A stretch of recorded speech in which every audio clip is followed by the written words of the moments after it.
बिस्मिल्लाहिर्रहमानिर्रहीम, अस्सलाम वालेकुम। मैं हूं वकास फलाना और आप देख रहे हैं 360 डिजिटल।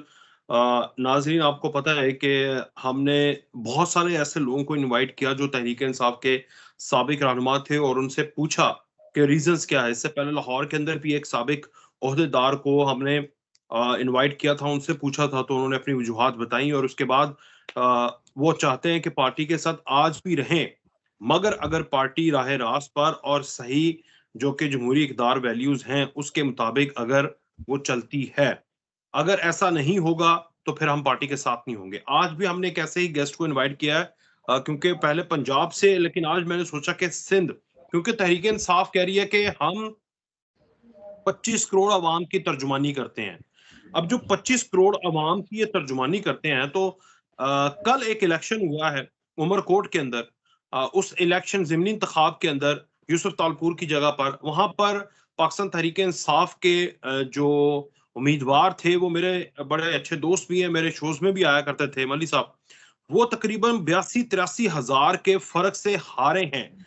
सिंध के अंदर पीपल्स पार्टी, जिसके ऊपर इल्ज़ाम है कि उन्होंने आज तक कुछ नहीं किया, काम नहीं करते, बहुत सारे इल्ज़ामात, सिंध का बुरा हाल है, अंदरून सिंध वो कहलाया जाता है उमरकोट, और ये सारा वो सहरा का इलाका, वहाँ से भी पीपल्स पार्टी जो है वो 82-83 हज़ार के मार्जिन से तहरीक-ए-इंसाफ के सुनामी को हरा चुकी है। तो वजह क्या है? ये 22-25 करोड़ अवाम हमारी तर्जुमान है, हम उनकी तर्जुमानी करते हैं, वो हमारे साथ खड़े हैं।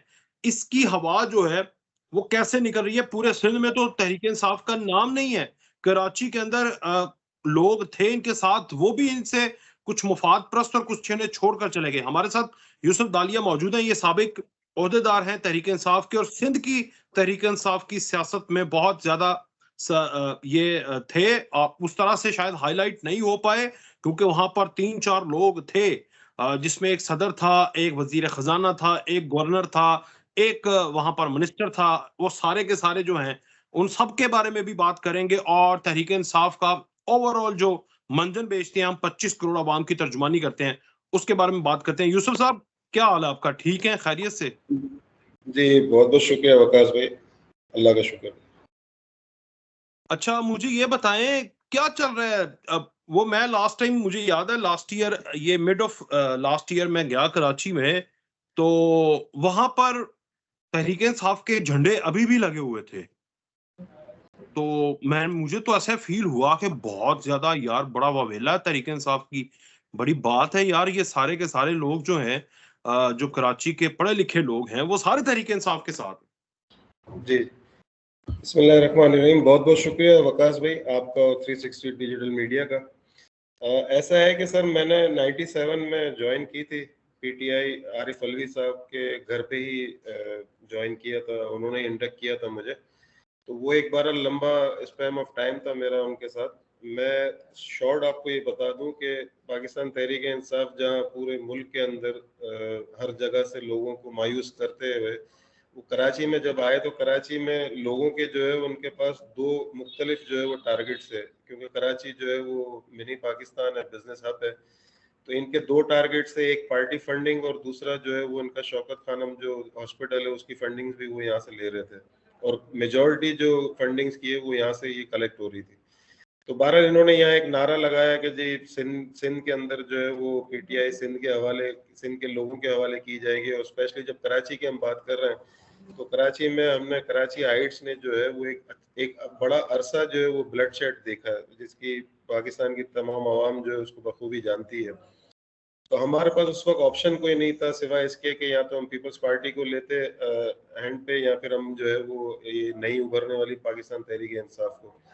तो 97 से जब मैं चलना शुरू हुआ, तो एक एक वादे और वहीद हो रहे थे कि जी उर्दू स्पीकिंग, स्पेशली क्योंकि उर्दू स्पीकिंग जो है वो एक मेजॉरिटी है कराची में, और उसके बाद सेकंड जो नंबर आता है वो आता है मेमन कम्युनिटी से, जिसका मेरा ताल्लुक है।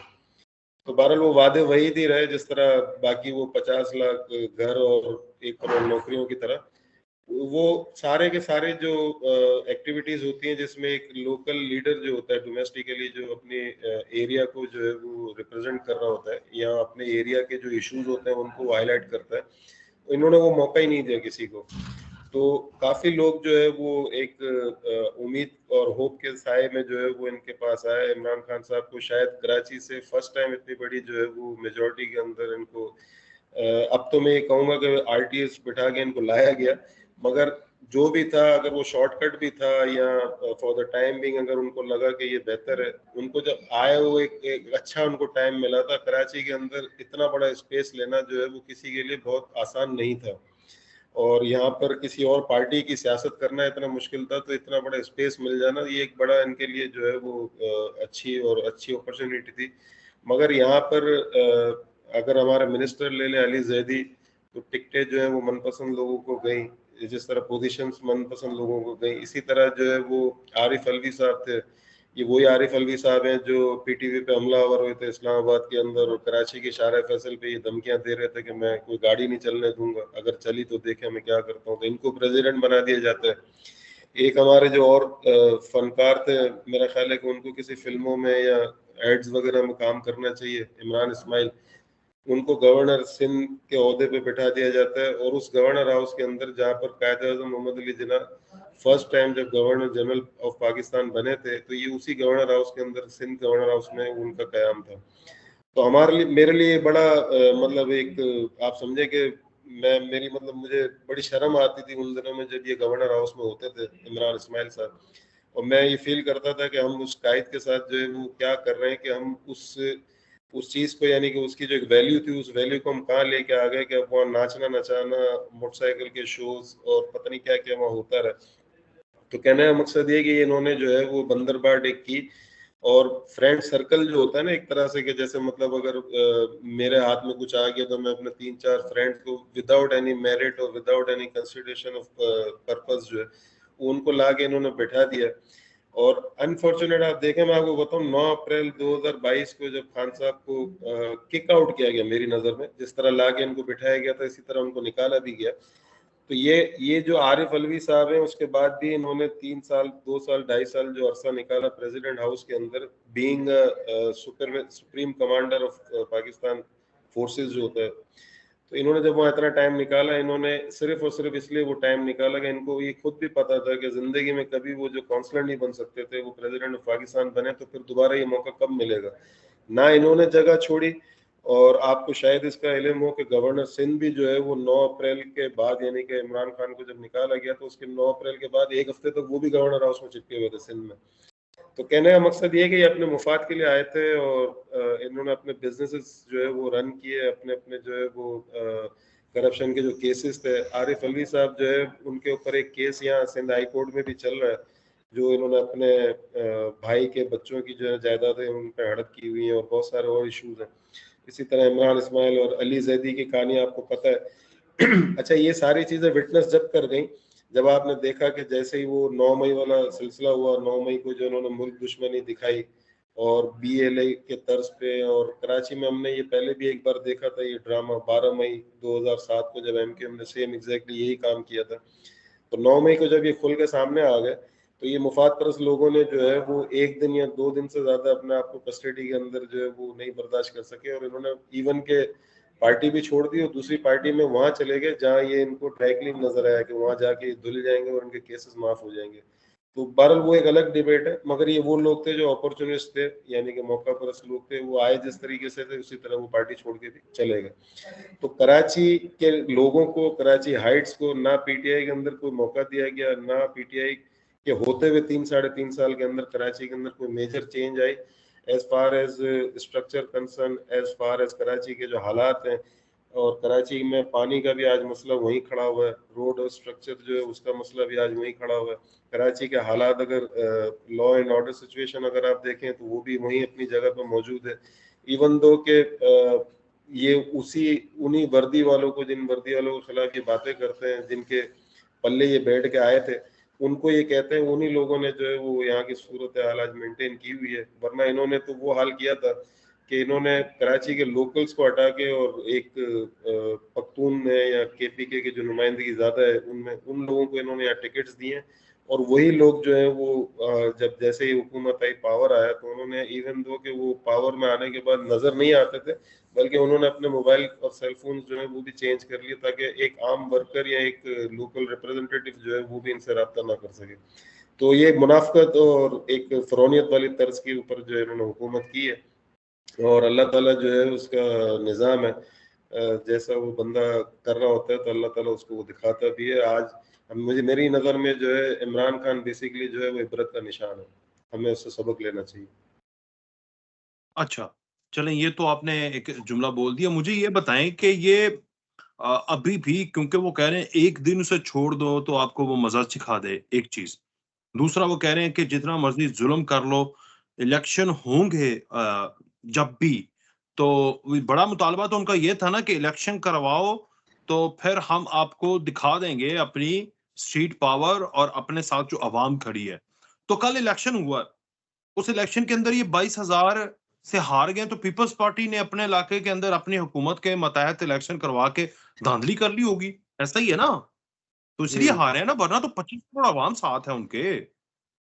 सर, आपके दो सवाल हैं, एक तो ये कि इनको एक दिन के लिए छोड़ा जाए, तो ये बताएं, इसका मैं जवाब आपको बाद में देता हूँ, पहले वो इलेक्शन वाली बात देखें। ये पीपल्स पार्टी की जो है वो ट्रेडिशनल सीट थी उमरकोट की, और नवाब यूसुफ तालपुर जो है वहां से वो जीतते हुए आ रहे थे, पिछले 3-4 बार जो है वहां से वो मुंतखब हो चुके हैं। अब इनके जो इस वक्त जो कैंडिडेट थे, लाल माली साहब, जिनका आप बता रहे हैं कि वो आपके शायद कुलीग भी थे या वो आपसे क्लोज भी हैं, अच्छा जी। अच्छा अच्छा कलीग अच्छे। कलीग तो नहीं, बट ही वाज़, वो गेस्ट जैसे आप हैं, बाकी गेस्ट होते थे, चले जानते हैं, ही चले नोज़ मी, चले है ना? चलेगा, आपके अच्छे उनसे रिलेशन थे। तो मैं ये कह रहा हूँ कि जी, वो एक अच्छे रिप्रेजेंटेटिव हैं उस उमरकोट और ये जो सराउंडिंग एरियाज हैं थरपारकर वाली साइड पे, आपको इसका इल्म होगा कि वहाँ माइनॉरिटीज जो है उसकी वो एक अच्छी खासी बहुत मेजोरिटी है। तो बहुत ज़्यादा। उसको वो रिप्रेजेंट कर रहे थे, हिंदू कम्युनिटी जो है वो काफी है। और इन्होंने जो है वो रिसेंट पास्ट में जो है वो काफी काम किया इस चीज के ऊपर के, इनके क्लेम ये थे कि यहाँ जबरदस्ती जो है वो रिलीजन भी चेंज कराया जाता है। पीपल्स पार्टी के ऊपर इन्होंने क्लेम किया था, तो ये काफी फेमस हो गए थे इस पॉइंट को लेके। उसूलन तो ये था मल्ली कि साहब, अगर ये माली साहब जी, अब उसूलन तो ये इंडिपेंडेंट अगर कॉन्टेस्ट कर रहे होते तो मेरा ख्याल है ये शायद विन भी कर जाते, बट पीटीआई की वजह से, यानी कि पीटीआई के साथ जीडीए आपकी वहाँ की जो नेशनलिस्ट पार्टी हैं सारी, वो तमाम उनके साथ थी। साबिक जो वजीर आला सिंध रह चुके हैं अरबाब गुलाम रहीम, और सबसे बड़ा जो फैक्टर था वो शाह महमूद कुरैशी की जो गद्दी नशीन गौसिया जमात है, जिसके यहाँ फॉलोअर्स हैं काफी, मीरपुर खास, थरपारकर और उमरकोट वाली साइड पे, उनका भी फैक्टर आप इंक्लूड करें तो उसके बाद जाके भी ये 50% मार्जिन से हार गए। तो हारने की वजह क्या थी? हारने की वजह ये थी कि ये जो वोट पड़ा है, ये वोट पड़ा है उनके नाम के ऊपर, शाह महमूद कुरैशी और दीगर जो अवामिल थे, जिसमें सबसे बड़ा दूसरा जो फैक्टर था वो जीडीए था, फंक्शनल लीग। अगर सिर्फ मैं खाली तहरीक इंसाफ की बात करूं तो इनके लिए शायद ये अपनी जमानतें भी जो है वो जब्त हो जाती इनकी, और मुश्किल हो जाता। तो बहरहाल ये तो एक फैक्टर था। पीपल्स पार्टी को अगर ये क्लेम करते हैं कि जी वो सिंध के अंदर है और इनके पास जो पावर है और इनकी मशीनरी इनके साथ है, तो मैं इनसे ये कहूंगा कि अगर ये इलेक्शन केपीके में होता तो क्या वहाँ पीपल्स पार्टी जीत जाती? वहां पर आपका कैंडिडेट जीत जाता। वो एक दिन पहले ही लोगों को पता होता है कि जी पीटीआई केपीके से जीतेगी। इसी तरह ये भी अंडरस्टैंडिंग थी कि यहाँ पीपल्स पार्टी, और ये तो इनकी एक ट्रेडिशनल हिस्टोरिकल सीट थी। और आपका जो पहला सवाल था वो ये था कि इनको एक दिन के लिए छोड़ दिया जाए। वकास भाई, मुझे सॉरी टू से मुझे समझ में नहीं आती। मैं हालांकि इनका जो है वो काफी मतलब सीनियर, 27 साल मुझे हो गए पाकिस्तान तहरीक इंसाफ में। मैंने जब अभी 9 मई को छोड़ा है तो 27 ईयर्स थे मेरे। मुझे एक चीज समझ में नहीं आती कि इतनी खुशफहमी इनको क्यों है। इनको ये समझ में क्यों नहीं आती कि 25 करोड़ जो आवाम है पाकिस्तान की, उसमें से अगर आपको 25-30 लाख लोगों ने वोट दे दिए तो 24.5 करोड़ आवाम आपको नहीं भी तो चाहते ना। 24.5 करोड़ आवाम जो है वो भी तो घर से ना निकल के आपको वोट नहीं कर रहे ना। तो एक तो इनको ये सोचना चाहिए कि आज से साल 1.5 साल पहले जो पोजीशन ये जब जमान पार के ऊपर बैठ के ये तबलीग क्या करते थे और लोगों से पाकिस्तान और अफवाज के खिलाफ जो है हलफ लिया करते थे, तो इनको ये सोचना चाहिए कि वो उस वक्त का जो ट्रेंड था, यानी कि लोग जो है उनको कोई नजर ही नहीं आता था इनके अलावा। तो आज इनके मुखालफत यानी कि इनके अगेंस्ट भी बहुत सारे लोग हैं। पीटीआई के लिए अब स्ट्रीट पावर या स्ट्रीट के ऊपर डोमेस्टिकल जो पॉलिटिक्स है वो करना इतना इजी नहीं है जो ये इतना इजी लेके अब ये कोशिश। मैं तो इनको, बल्कि हम कराची में तो यहाँ आपस में जो बैठे होते हैं जो सीनियर वर्कर्स हैं आइडियोलॉजिकल, तो हम तो इनको डिमांड ये करते थे कि भाई आप जरा पब्लिक में जाके दिखाएं तो सही हमें, कि क्योंकि आपने जो वादे किए थे उनमें से आपने कोई पूरा तो नहीं किया, और लोग जो है वो मसाइल ले लेके आपके पीछे घूमते रहे, आप उनको नजर नहीं आए। तो अगर आप लोगों में है इतना दमखम या आप समझते हैं कि आपने कुछ किया है, तो आप जाए पब्लिक में, तो आपको उसका खुद ही रिस्पॉन्स मिल जाएगा। और आपकी अपडेट के लिए मैं वकास भाई एक चीज सिर्फ ऐड कर दूं, वो ये कि मैंने 2020 के अंदर जो है 2020 से लेके 2021 तक कराची प्रेस क्लब के बाहर 1 साल का पूरा धरना दिया था, पूरे 1 साल का। ये रिकॉर्ड भी होगा पूरे वर्ल्ड का, और वो धरना इसी हवाले से था जो इनकी माल प्रैक्टिसेस और जो मिसमैनेजमेंट इन्होंने की है अपने 3 साढ़े 3 साल में। तो ये मैं सिर्फ आपके एक अपडेट के लिए दे रहा हूँ, और इसी वजह से जो है वो मैं कराची के एक डिस्ट्रिक्ट से निकल कर, और आज अल्हम्दुलिल्लाह पूरे पाकिस्तान में लोग बीइंग आइडियोलॉजिकल वर्कर जो है वो मुझे जानते हैं। तो ये मैं सिर्फ आपकी इंफॉर्मेशन के लिए अपडेट कर रहा था। सही। अच्छा, मुझे एक चीज बता दें, डॉक्टर आरिफ अलवी साहब ने आपको पाकिस्तान तहरीक इंसाफ ज्वाइन करवाई, तो वो एक दंदान साजी से सदर तक का सफर उन्होंने किया। उसके बाद उन्होंने सदर के ओहदे जैसा जो ओहदा था उसको भी माइनस कर दिया, एक अपने लीडर की मोहब्बत में। जब आर्मी चीफ के तैनाती के ऊपर साइन करने थे तो वो जमान पार्क पहुंच गया और वहां पर उससे इंस्ट्रक्शन ले रहा है, एक नाअहल और मुजरिम शख्स जिसके ऊपर कानून जो था उस वक्त लागू था, मुजरिम की तरफ जा रहा था वो, तो जी उससे इंस्ट्रक्शन लेकर तो वो उसमें भी डिलेइंग टैक्टिक्स इस्तेमाल कर रहा था। तो ये इतना जिगरा कैसे आया, एक दंदान साज और एक गली मोहल्ले में जिंदगी गुजारने वाला शख्स, फिर सुप्रीम कमांडर, फिर उसी जो सुप्रीम कमांडिंग का जो उसका ओहदा था, उसी फौज को वो जो है उसका लीडर गलत इस्तेमाल कर रहा था, और वो भी उसके खिलाफ हुआ पड़ा था, अपनी अपनी ही आर्मी के फौज। हाँ, ये ऐसा है बिल्कुल कि आपको याद होगा इनकी प्रीवियस जो हिस्ट्री है, वो पीटीवी पे हमलावर और सारा जो था मामला, डी चौक का जो इनका धरना और सारा। अच्छा, ये आरिफ अलवी साहब जो है, इनका एक माजी ये है कि ये खान साहब के जो है ना वो पर्सनल सेक्रेटरी इसको आप कह सकते हैं, मगर आप अक्सर अगर कहीं देखें कोई जलसे या कोई बड़ी रैलीज हो, तो आपको अक्सर ये खान साहब के कान में जो है ना कुछ बातें करते हुए नजर आएंगे। तो हम इनको जो है वो एक बुआ आपा भी कहते थे अपनी पार्टी के अंदर ना, कि वो एक जो लोगों के घर तबाह करती हैं, कहीं जाके कोई खाला टाइप की होती हैं जो जाती है दूसरों के घर, तो ये उस टाइप के थे। एनीवेज, इनको जो है वो जरा सा मतलब इस बात के हवाले से थोड़ी सी शर्म आनी चाहिए कि ये सुप्रीम कमांडर थे हमारे फोर्सेस के, और आज मैं इनको लास्ट वीक देख रहा था कि ये यूएसए में जाके वहां पर पाकिस्तान की फौज के खिलाफ ही बात कर रहे हैं। इनको शायद ये खुशफहमी या गलतफहमी इस बात की है कि मैं सदर पाकिस्तान रह चुका हूं, तो मेरे ऊपर जो है वो कुछ रिलैक्सेशन हैं या कुछ कहीं बहुत सारी जगहों पे जो है मुझे रिलीफ दिया जाएगा, और उनको मिल भी रहा है रिलीफ, जब भी वो इजीली मूव भी कर रहे हैं। मगर इनको इतना ये जरूर सोचना चाहिए कि जब इनका लीडर वहाँ जमान पार्क में बैठा हुआ था और ये वहाँ जब उनसे मिलने के लिए गए थे, वो जो जाली प्लस्तर लगा के बैठा हुआ था, जो एकदम एक ही दिन में जो है वो रेंजर्स ने अरेस्ट किया तो उतर भी गया, तो इनको अपने उस लीडर से आज भी सबक अगर मिलना चाहिए, मतलब समझदार आदमी हो तो वो आज भी उससे जो है इबरत हासिल करे। ये उसके पास गए क्यों थे? आपको पता है कि पीटीआई की जो सोशल मीडिया ब्रिगेड है, जो ये यूथिया ब्रिगेड भी इसको कहते हैं लोग, ये इतने बदतमीज हैं कि आपको पता है कि आजकल ये इनकी ब्रिगेड जो है इनके अपने लोगों पे ही चढ़ दौड़ी है, जिसमें हमारे सामने कुछ एग्जांपल्स हैं, जिसमें अली अमीन गंडापुर पे भी ठीक ठाक तनकीद हो रही है, बुशरा बीबी पे भी ठीक ठाक ये तनकीद करते हैं। इसी तरह जो है वो शेर अफजल मरवत बेचारा, वो आया उस दौर के अंदर जब पीटीआई के लिए कोई नाम नहीं ले रहा था 9 मई के बाद, उसने बेचारे ने फिर जान डाली पार्टी में, तो उसका ही आज हाल उतना बुरा कर दिया है कि पार्टी से भी निकाला जा चुका है और उसकी अपनी पार्टी में कोई इज्जत भी नहीं बची। तो ये ब्रिगेड जो है, इनको पता है कि ये ब्रिगेड मुझे ना सड़कों पे चलने देगी, ना मुझे जो है वो पार्टी के अंदर। अच्छा, इनकी कोशिश तो अभी है ना कि प्रेसिडेंट ऑफ पाकिस्तान तो अभी रहे नहीं, तो इनकी कोशिश अब दोबारा ये है कि कोई ना कोई की रोल जो है वो दोबारा इनको मिले, जिसमें इनकी मीडिया एक्सेस हो जाए, सोशल मीडिया पे इनका चलना शुरू हो जाए। अमेरिका में जाके जो भोंडी और सस्ती शोहरत वाली जो हरकत इन्होंने की है वहाँ पाक फौज के खिलाफ आवाज उठा के, वो इसीलिए की है कि इनको इनकी जो सोशल मीडिया जो है उसके अंदर इनको कहीं ना कहीं स्पेस मिले। मगर मेरे आरिफ ख्याल अलवी में जो साहब। है, जी जी, आरिफ अलवी साहब को, तो वहाँ वो जो न 3 में न 13 में वो शहबाज गिल, आप जानते ही होंगे उनको, वो भी एक सियासी बटेरा है। तो इनकी सबकी हमदर्दियां, सबकी जो गुड गेस्टर्स जो है वो दूसरे मुल्कों से, नेशनलिटी इनकी वहाँ की है। इनके लिए बड़ा आसान होता है पाकिस्तान में बैठ के यहाँ पे जूते चाटना और वहाँ जाके इनके खिलाफ बातें करना। तो ये एक ट्रेडिशन हो गया है वकास भाई। हमें जो है वो ऐसे लोगों का सोशल बाइकआउट करना चाहिए और सरेआम जहाँ ये मिले इनको कम से कम जो है वो इतना जरूर पूछना चाहिए कि जब आप यहाँ होते हैं तो प्रेसिडेंशियल हाउस हो या गवर्नर हाउस, तो आप इन्हीं वर्दियों वालों के जो है वो आगे पीछे होते हैं, तो वहां जाके आपको ऐसा कौन सा कोई एनवायरनमेंट या ऐसी कौन सी आपको जो दवाई या कोई इस तरह का खाना दिया जाता है जो आप इनके खिलाफ खड़े हो जाते हैं, तो ये शर्म आने वाली बात है बेसिकली। मेरा ख्याल है कि जब हमें 47 में एक मुल्क की जरूरत थी, तो आज हमें जो है वो पाकिस्तान को एक कौम बन के देना चाहिए। ये हमारी कौम के अगेंस्ट हैं लोग सारे।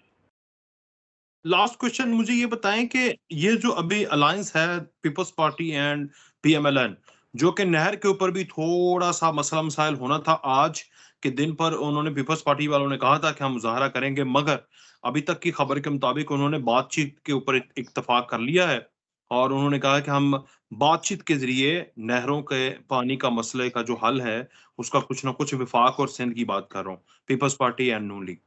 तो जी आपको लगता है कि ये अलायंस चलेगा और ये पीटीआई की तरह ये जो मौजूदा वफाकी हुकूमत है वो अपने इत्तेहादियों को डील नहीं कर रही, the way they were dealing with the all alliance, जिसमें मेंगल साहब थे, बाकी लोग थे, वो सारे के सारे नाराज हो गए थे और बाद में उन्हीं के साथ जब पॉपुलर हुए फितने की वजह से, तो उन्हीं के दोबारा जाके पलड़े में बैठ गए। तो आपको क्या लगता है कि इनका अलायंस मजबूत रहेगा? Very quick. सर मुझे लगता है कि ये अपना टाइम पूरा करेंगे, और टाइम पूरा करने की वजह ये है कि पाकिस्तान जो है वो बहुत फुट लेवल पे थे हम लोग जब ये इनका जो ये 22 पे जब हटाया इनको, और फिर इसके बाद पीडीएम की 16 महीने की गवर्नमेंट, उसके बाद जो ये मेन जो आर्मी चीफ साहब का जो रोल था एसआईएफसी को लेके, आज दोबारा जो है वो पाकिस्तान के जो बिजनेसमैन कम्युनिटी है और जो इन्वेस्टर्स हैं या पाकिस्तान का जो ओवरसीज हमारा जो बहुत बड़ा क्राउड है, उसका जो ट्रस्ट लेवल जो है वो दोबारा से बूम हुआ है और वो दोबारा अपना रिबाउंड हुआ है, जो कुछ अरसे के लिए जो है वो ब्रीच हुआ हुआ था। अगर कहीं बीच में गैप आ गया ना, तो ये इस जैसे जो कैदी नंबर 420 टाइप के लोग हैं, ये इस जैसे फिर कोई ना कोई स्पेस ढूंढ के और दोबारा आके जो है ना सिस्टम में घुसने की कोशिश करेंगे। और पीएमएलएन और पीपल्स पार्टी की एक हिस्ट्री मैंने देखी है कि ये कभी भी अपने लोगों के साथ मिलकर 9 मई जैसे हालात पैदा नहीं करते। ये पीएमएलएन ने सुप्रीम कोर्ट पे हमला जरूर किया था, मगर इस तरह की टेररिज्म वो एक्ट नहीं करते। हाँ, इनकी एक ट्रेडिशन ये जरूर रही है कि ये कोर्ट और कचहरी के अंदर अपने दुश्मनों को इतना रुला देते हैं, उनको इतना थका देते हैं कि वो उनका दुश्मन जो है वो अंदर ही पड़े पड़े केस और कचहरियों के अंदर ही जो है वो उनके लिए काम पूरा कर जाता है। तो मेरा ख्याल है कि खान साहब जो है वो, अल्लाह का शुक्र है कि 2 साल से अंदर है तो पाकिस्तान तरक्की कर रहा है। अगर मजीद 3 साल वो अंदर रहे अगले इलेक्शन पे, तो इंशाल्लाह पाकिस्तान, मेरा अपना विजन में ये देखता हूँ और अल्लाह ताला से दुआ है कि 2030 तक मैं ये देख रहा हूँ इंशाल्लाह Pakistan will be the first Islamic super state इंशाल्लाह ताला। बहुत शुक्रिया यूसुफ दानी साहब, आप आज तशरीफ लाए, आपका बहुत शुक्रिया। इंशाल्लाह बहुत दोबारा से भी कनेक्टिविटी रहेगी। बहुत शुक्रिया, इजाज़त दीजिए। इंशाल्लाह